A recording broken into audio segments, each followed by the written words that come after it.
George is one of the greatest guys that there ever has been in this business. Realistically, it's the only job I've ever had. A lot of concussions, you know, a lot of cracked ribs, that's like a given.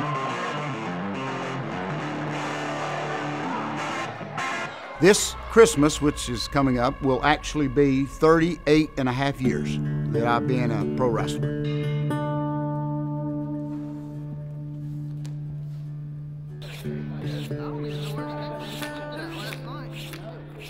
The first question out of anybody's mouth is that stuff fake? Everybody says, well, you know how to land.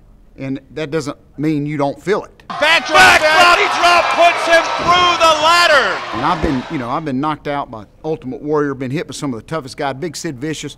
There's nothing fake about what we do. I saw a lot of tough men go out there and just beat each other to death because that was their livelihood. It used to be an old timer, and this was my favorite line. Wally Dusick, who was in the 40s and 50s and worked Luthez, he's passed away now, but he used to tell somebody, he'd say, do you still beat your wife? If you say, no, I don't beat her, then did you used to? You know, if you say, well, yes, I still beat her, so you can't win. So I learned that over the years that if they ask me if it's fake, I just say, well, do you still beat your wife?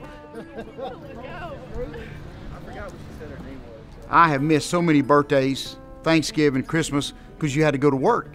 And those lonely nights, of course, we've all heard it being on the road. I've experienced it. There's nothing fake about that.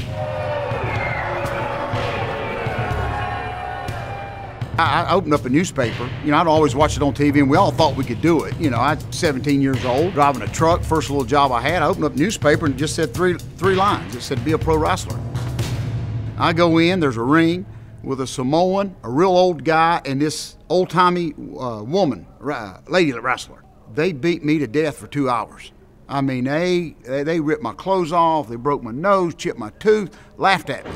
Then the lady got a hold of me after that. Nose bleeding, I crawled out of that ring and I said, I hate pro wrestling, I'll never go back. And goofy me, I went back the next day and been going back ever since.